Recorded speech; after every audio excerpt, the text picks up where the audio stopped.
Hello বন্ধুগণ, আজকে চলো তোমাদের সঙ্গে একটু বিহাইন্ড দ্য সিন শেয়ার করি। জন্মাষ্টমীর ঠিক আগের দিন কৃষু আর আমি একটা ভিডিও শ্যুটের জন্য দুজনেই রেডি হচ্ছিলাম, আর ওকে আমি মেকআপ করিয়ে দিচ্ছিলাম। অন্য সময় তো একদম স্থির হয়ে বসে না, কিন্তু আজকে জানি না কেন, হয়তো কৃষ্ণ ভগবানের আশীর্বাদ আছে ওর উপরে, সেই জন্য আজকে রেডি হওয়ার জন্য ও একদম ফুললি তৈয়ার ছিল।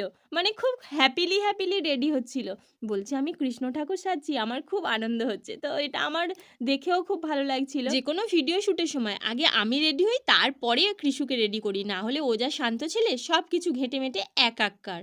এই ভিডিওটা এসেও গেছে, যারা এখনো এই ভিডিওটা দেখোনি, এই ভিডিওটা দেখার পরে অবশ্যই দেখে নিও। তারপর জন্মাষ্টমীর দিনে আমার সিংহাসনে বসানো কানাইয়াকে মনের মতো করে সাজালাম। শুধু আমি ড্রেস বানিয়ে পরি না বন্ধুরা, আমার কানাইয়াকেও আমি ড্রেস বানিয়ে পরাই। এটা জন্মাষ্টমীর দিনের কথা বলছি। আমি খিচুড়ি ভোগ করেছিলাম দুপুরবেলা, তাই কানাইয়াকে ভোগ দিয়ে আমরা সেটাই সবাই খেয়েছি সারাদিন। আর তারপর সন্ধ্যাবেলা তালের বড়া বানালাম, একটু ক্ষীর পায়েস বানালাম ভগবানের জন্য। ভগবান তো এটা খেতে খুব ভালোবাসেন। তো এটা সত্যিই খুব সুন্দর হয়েছিল। আমরা পরে ভোগ খেয়েছি, তারপরে দেখলাম ওটা ভগবানের দিয়েছিলাম না, ওই জন্যই এত ভালো লেগেছে। বন্ধুরা, হয়তো অনেক কিছু আয়োজন করতে পারিনি, কিন্তু যেটুকু করেছি ভগবানের জন্য মন থেকে করেছি। আর তোমরা কি কি করলে অবশ্যই জানিও। হরে কৃষ্ণ।